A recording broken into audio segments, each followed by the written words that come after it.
Hayyee akkam bultan akkam jirtan nagaa jirtoo lammii koo.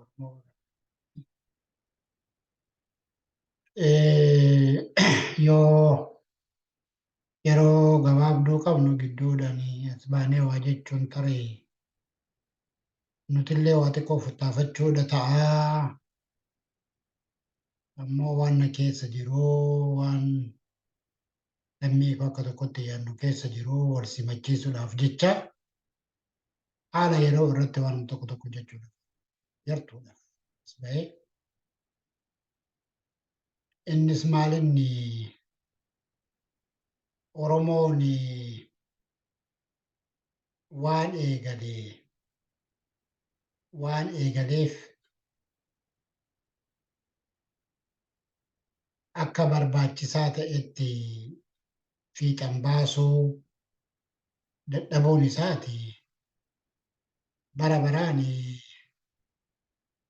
gatii isa kaffalchiisaa jira. Isumarrattii fi haaluma tokko tokko irratti waa jechuu barbaadni. Qabsoon abbootii keenyan eegalame nutti darbee nurraa immoo ammallee dhala keenyatti darbuudhaaf jira.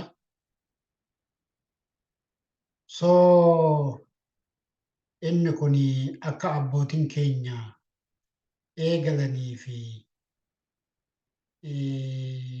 mul'ata fi galma qabsoo eegalaniif sanaaf otoo hin gahin nutti dabarsanii nutillee immoo otoo itti jirruu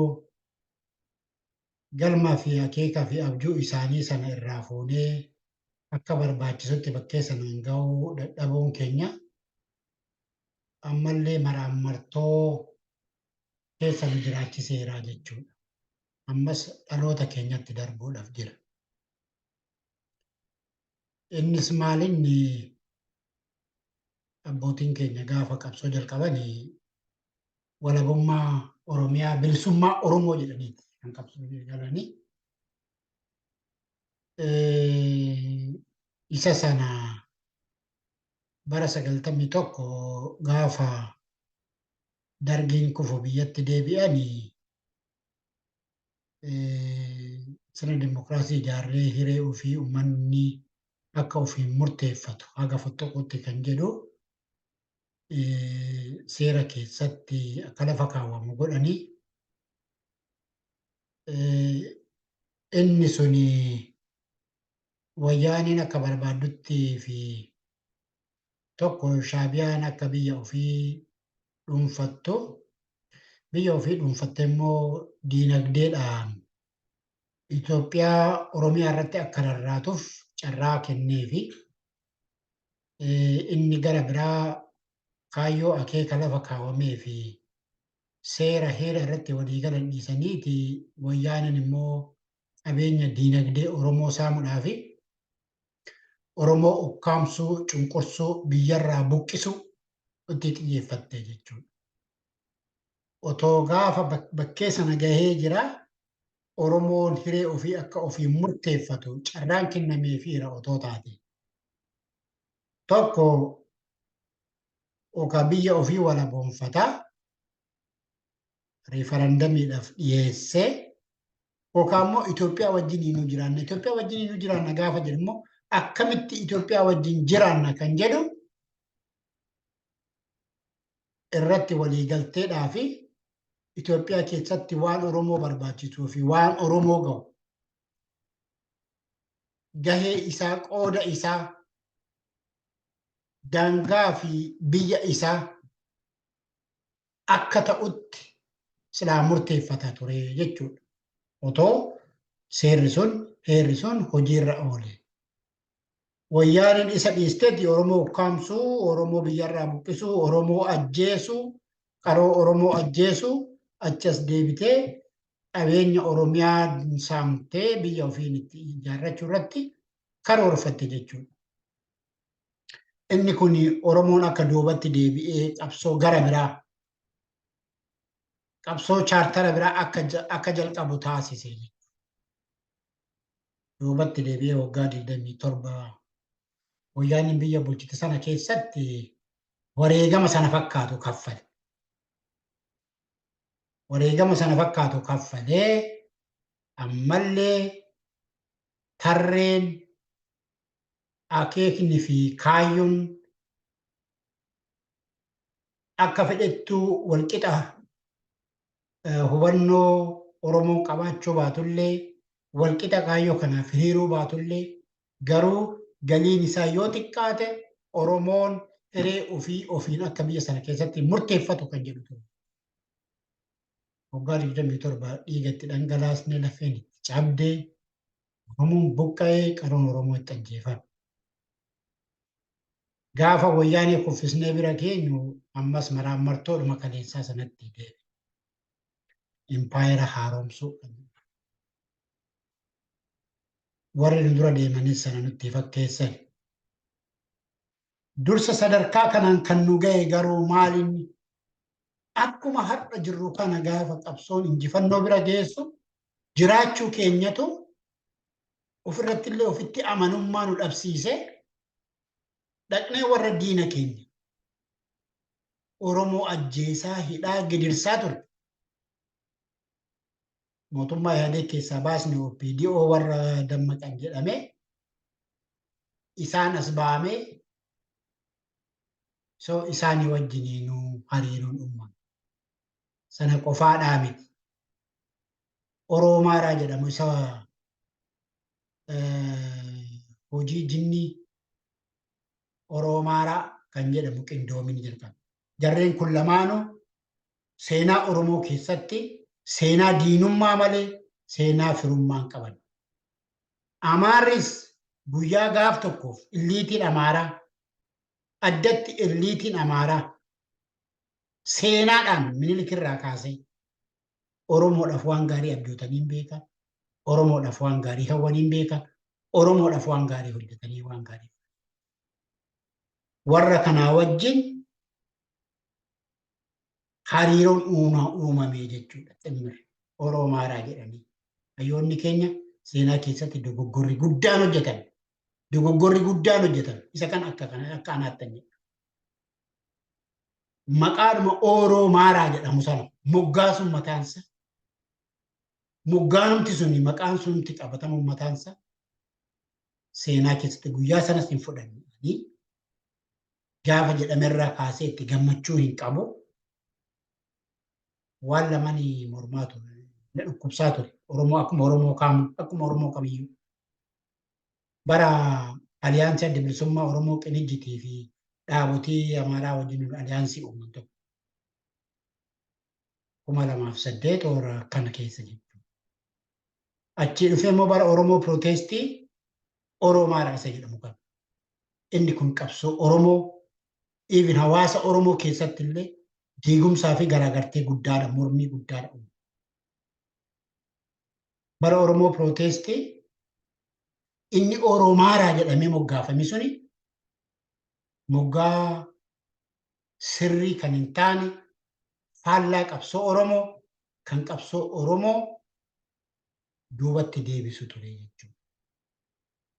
Inni lammaffaan OPDO keessaa warra dammaqan jedhamee warra har'a biyya bulchaa jiru kana dabarsanii isaanii wajjin hariiroo uummachuu isaan immoo gaafa as ba'anii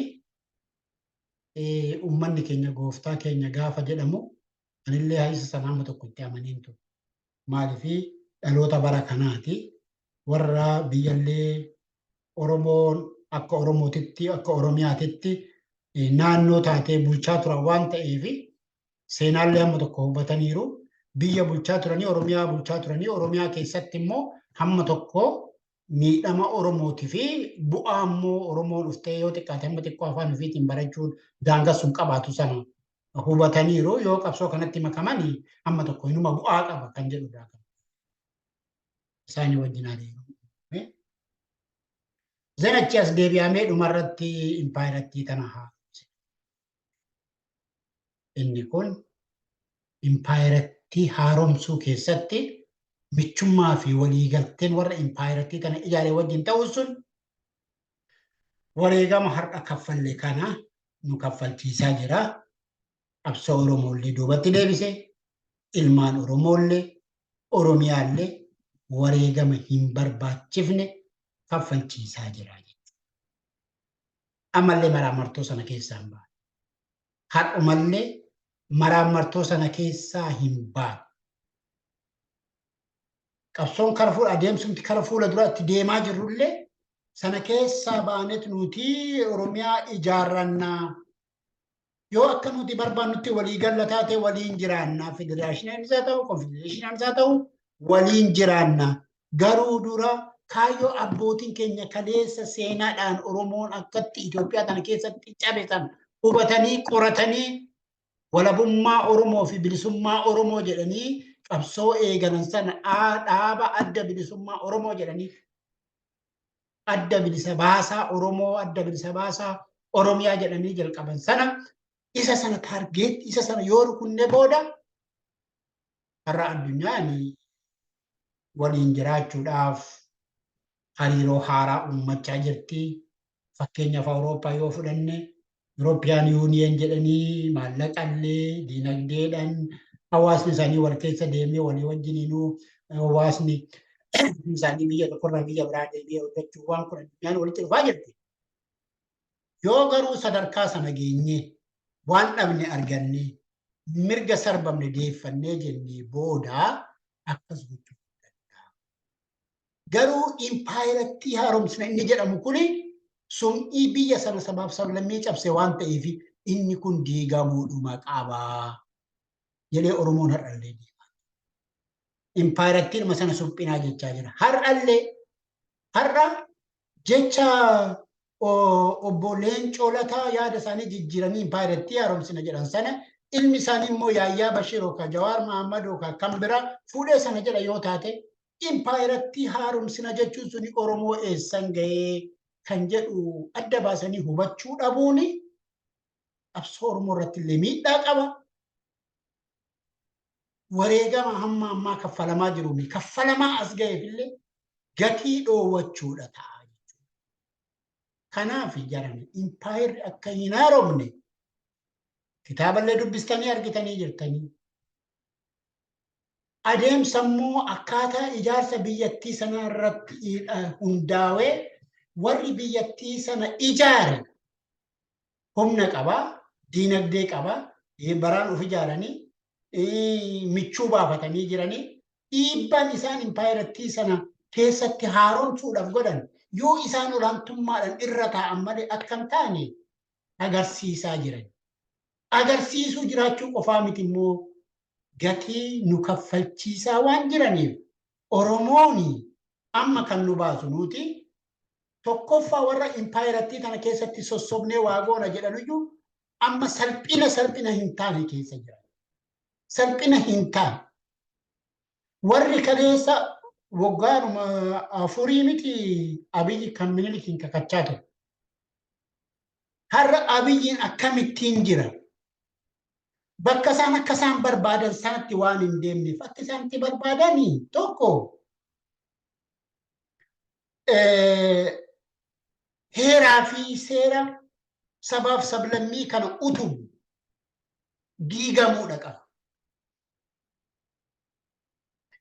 Warra immoo seeraa fi heera kanatti amanan sirna federaalizimii kanatti amanan beektonni isaanii qabsaa'onni isaanii itti dabalateetu lammiinumti isaaniitu iyyuu hir'ifamuu qabu lafarraa duguugamaniiti jedhaniiti kan amanan. Kanaaf ragaani lola kaabatti banuumsarraa kaa'ame jalqabumarraa kaa'ame viidiyoo tokko kanaan dura waraabeera. Akkamittiin akka jalqabame har'a geessanii TPLF irratti hararan malee miidiyaa guddaa waa qabanii fi propaagandaadhaan TPLF irratti hararan malee ittiin yakkan malee waraanni kun kan jalqabame waraanni kaabaa kan jalqabame finxaaleeyyii Amaaraa warra sirna qeenxee fi sirna federaalizimii kana diiguudhaaf halkanii guyyaa hojjetanii fi sirna impaayirattiin sun itti ijaaramte deebisuudhaaf qabsaa jiraniin jalqabame waraanni. Waraanni sun silaa baatii 3 keessatti ilmaan Tigraay duguuganii hoogganoota TPLF duguuganii lafa isaaniitis walakkaa dhuunfatanii amma irratti illee lafa qabatanii jirantu jira. Raayyaa fi maan sababa waraana sanaatiin kan qabatan jechuudha. Lafa sanas uummata sanas dhuunfatanii as deebi'anii fixanii booda immoo Oromoos aktivistoota Oromoo warra dammaqan warra Oromummaadhaaf falman isaanis daaraa godhanii sirna qeenxee sana deebisuudhaaf abjuun isaanii. Isa kanaaf waan amma ta'aa jiru kun ragaa ifa jechuudha. Duulli isaan Abiyyi irratti banan kun Abiyyi gaafa sana Museedha ture. Abiyyi gaafa sana warra otoo biiftuun hin lixin biiftuu itti lixuuf jette nama qaqqabeef ture. Abiyyi maxxaalliin kamashee jedhanii warra sirbaniif ture. Warra dhaqanii miilatti kufanii miila isaa irraa baa turan. Amma Abiyyi bakkee sanaa miti. Hamma mucaa qallaa tokko mucaa qallaa mana barumsaa hin deemne sa'a bobbaasee tiksee galchu tokko hin ga'u isaan biratti jechuudha. Taayitaa gannoo dhiisii ati gadhiisii nutuyyuu biyya bulchuu qabaa jedhanii gaaffii iyyuu paarlaamaa. Zen dogoggorri akkaataan itti dhumaatiin qabsoon keenya waggaa 27 yookaan immoo Oromoo pirootestiidhaan olaantummaa argatee injifannoon argame suni akkaataan inni itti xumurame deebisee isaan jalatti PLF jalaa baane injifatamtee Maqaleetti galte eenyu harkatti nu kuffise geesseet ilmaan Minilik harkatti. Isumarra gatii nu kaffalchiisa jira. Inni itti aanu hoo maali? Inni itti aanu ammallee Itoophiyaatuma tana qabannee impaayirattii tana suphinee jedhu aktivistoonni keenyallee hayyoonni keenya.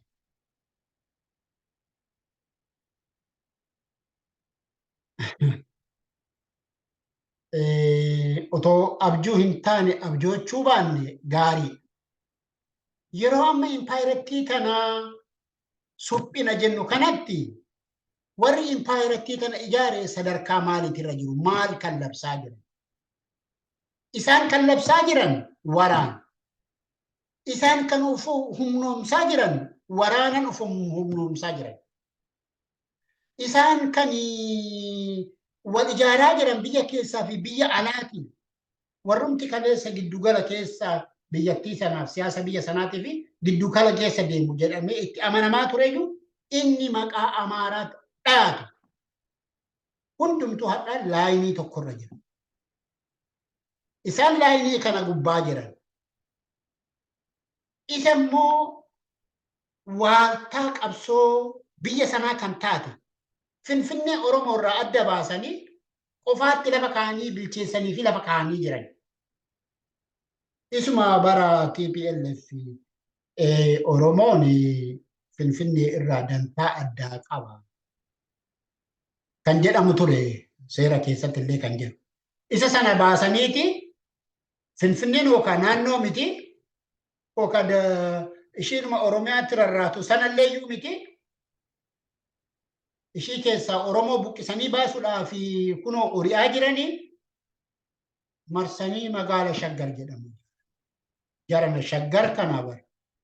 Warri keenya Shaggar har'a Shimallis Abdiisaa nu ijaare kana doon ta'ini Birbirsa Goorootuu Shaggar, Agamsatuu Shaggar, Markaatoo isa jedhame kana Shaggar baanaa jedhu warri keenya.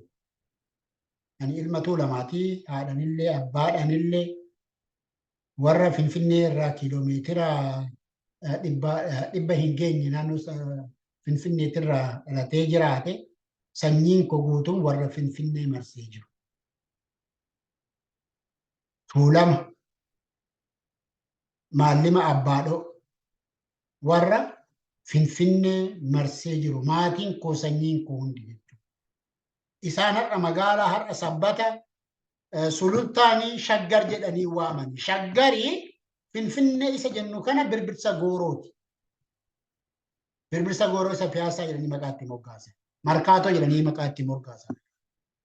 Isatu shaggari warra keenyaaf.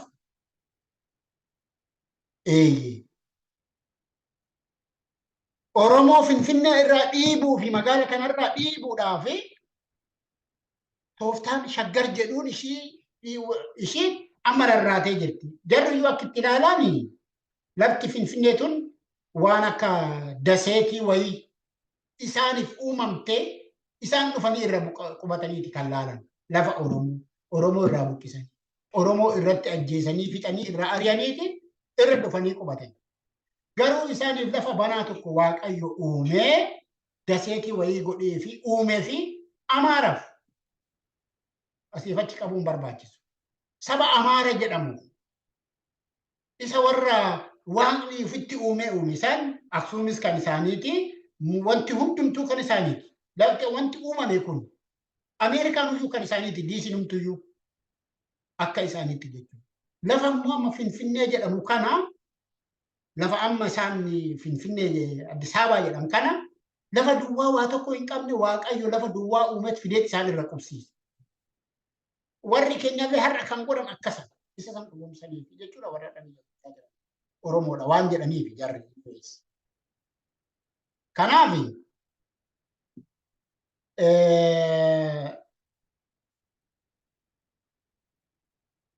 haasan yoo walitti fufte xiqqoo emotional nama guute takka nama oofti sadantaa Finfinnee jedha san daddaanuu baasan. Master pilaanii Oromoo irratti wareegamee injifate san daddaanuu baasaniiti. Amma chaaftara biraan uumani. Chaaftara immoo warra sirna qeerransaatiif carraaban jechuudha. Amma isaan Ihaadeeg wayyaana jalatti balaa nyaachaa baane amma immoo isaan jalatti balaa nyaachaa jiru. Ilmaan Oromoo wareegama qaba. Amma haa ta'u amma biyyattiin sun diigamuu hooka jiraachuudhaaf sa'aatii wayii lakkaawwataa jirti. Oromoon ammas impaayirattii sana keessaa waa argannaa otoo hin taane kan riphee jiru kunis gadda paartiin tokko PP jedhama. Paartiin lachuu paartiin tokkicha kan biyya sana amma bulchaa jiru PP jedhama. Kan naannoo Amaaraa Abiyyi Arrabsaa, Abiyyi Gadaayinoo, Abiyyi Kaddaan, Abiyyi Wagad jechaa turan. Paarlaamaa keessaa ati gadhiisii jechaanii turan. Oromiyaan immoo ilmaan Oromoo immoo Abiyyiin deeggaraa turan. Deeggarsi suni dhuguma deeggarsa Oromoodhaaf bu'aa qabu. Hagam Oromoo Oromiyaa baraara. Uf gowwomsuu hin qabnu. Mootummaan bara baraan mootummaan biyya sanatti bara baraan jiraatu. Hiriira yoo jedhamee horii kaffalee hookaa dirqisiiseeti kan baasu.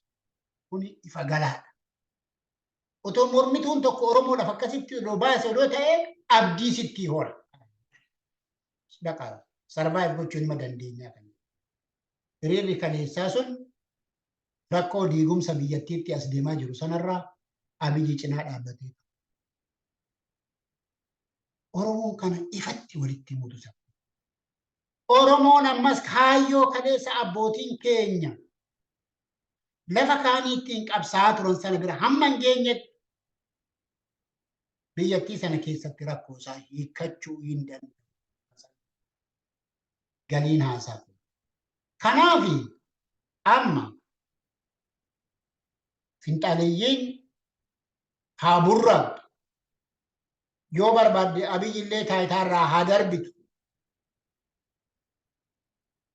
Isatu uf godheeti.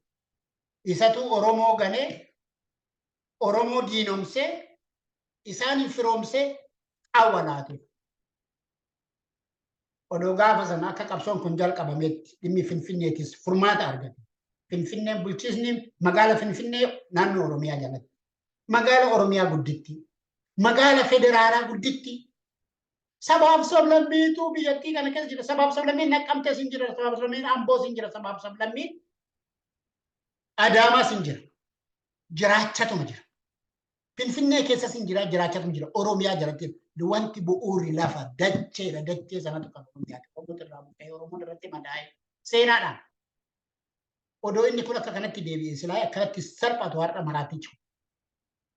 Kan salphise immoo abbaadha. Isaa wajjin salphachuu hin qabnu. Kanaaf wanti gochuu qabnu maali? Wanni ifatti Oromoon beekuu qabu. Abiyyi Oromoodhaaf taakkuu takka mitiiti. Dhiinchii takka Oromoodhaaf hamma tokko garaa laafee yookaan immoo Oromoodhaaf gaaffii Oromoo deebisuudhaaf dhiinchii tokko carraa hin kennuuf. Ragaan wannuma amma argaa jirtan kan. TPLF wajjiniin kan amma dhuftee kaaba shaggar geessee masaraa Minilik harkaa baasuudha jettee deebi'i hin ta'u akka kanatti. Ammallee rakkoon magaalaa biraa. Oromoon laafaatti gadi dhiisiniif. Oromoon humna guddaa ijaarratee qaba bosonaa. Jettee Ameerikaan dhiibbaa irratti gootee deebiste. Abiyyaa injifatee miti. Finxaaleeyyiin tunis injifatteeti miti. Akka sanattiin harka kennatee haga Pretooriyaatti dhaqee Tigree wajjin TPLF wajjin Geetaachoo Raddaa fa'aa wajjin nu taa'eeti araaramee deebi'e.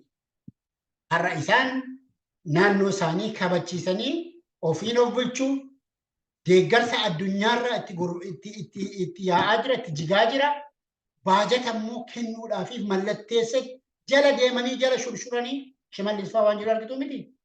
Deebisnee ijaarra Tigraay jechaa turan. Tigraay duqee tonaa lechiisaa ammatii peelef duqaa jechaa turan saniif immoo har'a deebisnee ijaarraa jecha. Gaafa kana hunda godhan humna Oromoo guddaatu kun Oromiyaa to'atee Oromiyaa to'atee baadiyyaa Oromiyaa keessaa qabsaa'aa jira. Namni wareegama kaffalaa jira. Even miseensota isaa hooggansa paartii bilisiginnaatu wareegamaa jira. Oromoo wajjin taa'ee haasa'uudhaaf hamma kanallee qabu. Kanarraa Oromoo maal eega? Odoo bal'aa Oromiyaa qofaa keessatti odoo rakkoon ta'e. Rakkoon kun Oromiyaa qofaa yookaan dhaloota ammaa bosona jiru kanatu didatee jira isaan akka fedhan haa ta'anii jettan. Finxaaleeyyiin Amaaraa Tigraay kaastee hamma Dakaatti namicha kana of dura godhattee biyya diigaa turte. Ammallee isaan abdii kutannaan biyya diiguudhaaf of ijaartee hundi ishii mataa wal jala qabatteeti Oromiyaa cabsuudhaaf deemaa jirti. Kan biraa wanti nama gaddisiisu beektu maqaa warra kanaatiin Oromootu biyya bulchee Oromoon itti sarqattee ittiin abaaramaa jiru. Addunyaan illee akkasitti ilaaltee Oromoo miidhama Oromoo gadi baaftee dubbachuu dadhabe. Oromootu biyya bulchaa jechuudha. Garuu warri Oromoo biyya bulchee jedhan kuni hagam akka Oromoo jibban, hagam akka Oromoo cabsuudhaaf qabsaa'an isinitti mul'ata. Osoo sana ta'uu baatee bara guyyaadhuma TPLF wajjin waliigaltuu dhabe sana asiis Oromoo wajjin waliigaluudhaaf saganteeffachuun irra ture Abiy. Har'a Oromoo maqaa balleessaa carraa qabu paarlaamaa irratti ba'ee carraa qabu hundaan hooggansa waloo hooggansa waaltaa hin qaban. Hooggansa waaltaa qabaachuu miti biyyayyuu qabaniit biyyayyuu bulchaa jira har'a waraanni bilisummaa. Akka ati cabsuuf barbaaddu kana miti. Ajajoonni waraana bilisummaa Oromoo barumsanis ta'ee waa hundaanuu si Abiyyiin Ahmed dachaadha si caalan. Forjiidhanii miti. Inni kun dooktarii, inni kun injiinarii. Yaa wareegamanii uummata Oromootiif dabarsuudhaaf. Kanaaf Abiyyi ammas taananiin Oromoo cabsuudhaan irratti kan biraarraa dhufee Oromoo cabsa Abiyyi kana amanaa. Odoo akka sana ta'uu baatee sila dogoggorri ta'ame wareegama ilmaan Oromoo tanan ganee alagaatti gale odoo isaan natti bo'aa jiran odoo isaan naan lolaa jiran odoo waraana natti ba'aa jiran qabsaa'ota isaanii kan irraa ajjeese kan akka Hacaaluu qabsaa'ota waraana bilisummaa Oromoo hooggansoota waraana bilisummaa Oromoo tan mana hidhaa keessatti dhibamtoota taasise dhukkubsattoota taasise hamma har'aatti illee mana hidhaa keessatti mucaataa jiran dafeen isaan gadhiise. Isa gara biraatiif immoo marii dhafan haala mijeessa. Bar waan inni hadhaan inni tufu kun hadhaan inni hooggansa waloo hin qaban jedhee hadhaan inni tufu kun yoo bari akka Oromoon barbaadutti waliin haasa'uun yoo taatu Daawud Ibsaa jira bar. Daawud Ibsaa bari kan marroo leenjisee bobbaase. Abdii Raggaasaa mana hidhaa jira bar. Karaa isaaniitiin bar faasiliteet gochuun hin danda'amu. Har'a warri tokko isa jalatti rarra'anii waraana bilisummaa Oromoo gidduutti rakkoo uumuudhaaf cabsuudhaaf warri socho'aa jiran ni jiru. Ifatti dhagahaa jiru. Inni ammas kan barbaadu sana. Waraana bilisummaa Oromoo gidduutti rakkoo uumaa yeroo itti bitachaa uummatni kun akka cabu taasisaa haala mijeeffata. Abiyyi hamma finxaaleeyyii Amaaraa afaan isa fincooftu tanaaf dhibbatu rakkatu Oromoodhaaf hin rakkatu kan Oromoo hubachuun masala. Kanaaf Oromoo hamma danda'ametti Oromoon hawaasni biyya alaa kana jirta. Oromoon biyya alaa jirta. Amma Oromoon biyya keessaa jirta. Waan Oromoo ragaa jiru kan akka salphaa. Miidhama Oromoon miidhamaa jiru kan akka salphaatti ilaalina. Qabeenyi qisaasamaa jiru kuni waggaa 10 waggaa 30 dhufutti deebi'ee bakka bu'uu hin danda'u kan hubadha. Kanaaf kaayyoo teenya kaleessa Oromoon impaayiratti kanarraa abdii kutatee Oromoon Oromiyaa ofii ijaarrachuu qaba jedhee bobba'e sana galmaan ga'uudha wal faana haadha. Isa kan nu baasu kan biraan nu baasu. Bar Geetaachoo Raddaa bari marroorraa Abiyyi Ahmed cinaan yoo dhuguma Oromoo ta'e. Yoo dhuguma Oromoo ta'e. Wareegamni ilmaan Tigraay dheengaddaa bari qeerroo fi qarree Oromoo Pirotestii keessatti wareegamte caalaa Abiyyi cinaan isaantu bari har'a taayidaatti ol baase yoo xiqqaate addunyaan yeroo kanaaf namichi kun pirezidantii yookaan piraayim ministeerii biyya kanaati. Natti waa maallee jira. Wareegama ilmaan Oromootiin. Garuu inni ilmaan Oromoo cabsee achi keessa jiraachuudha malee achirra jiraachuudha yookaan kan biraatiif dabarsee kennuudha malee amma akkanitti mul'atutti Amaaraaf dabarsee kenna malee carraa amma argate kanaan Amaaraaf dabarsee kenna malee Oromoo gidduutti nagaa buusee Oromoo gidduutti araara buusee namni kun waan deemu natti fakkaata. Kanaaf Oromoo keenya haasan kiyya inni maayyii keessaa alaa akkuma warri keessaa alaa waltumsanii hiriiranii ligallaa waraaraan takaa'ee debbin jedhan kana odoo akka isaan nuun jedhan sana taane sila akkam gaarii ture. Naannoo Oromiyaa keessatti Amaaraan ajjeesanii Oromootu ajjeese Oromoo ajjeesanii qe'ee Oromoo irratti gubaa jechuudha. Kanaaf Oromoo kiyya waan keessa jirru fi akka keessa jirru hubannee qabsoota na biraa haa dhaabban. Qabsaa'onni Oromoos dogoggora isin keessa dogoggora uumaa jirtan kanarraa baradha. Dogoggora abbootii keessaniitirraa baradhaati. Dogoggora sanatti hin deebi'ina. Kan darbe kan ta'e ammaan booda dogoggora abbootiin keessan kanaan dura qabsoo Oromoo tana sakaalanii qabsoon Oromootu sakaalamte odoo walumarratti odoo wal diigan OPDOtti dabarfee kennan. OPDOtti dabarfamee hin kennamu turame injifannoon qeerroo fi qarreen dhufe odoo silaa akka qabaanne ammallee seenaa sana irra deebi'uun nurra hin jiraatu irra deebi'uun namarra hin jiraatu seenaa abbootii keessanii hir'ina abbootii keessanii wadhaati warri har'a qabsoo kanaaf wareegama kaffalaa jirtan hawaasni Oromoos ummanni Oromoo akka waliigalaatti bira dhaabbata. Wal bira dhaabbachuun hagam akka kabajaa namatti horu ilmaan Tigraay tagaaruu irraa argitaniirtu jedheeti jira. Seenaa gaafa fagoo miti.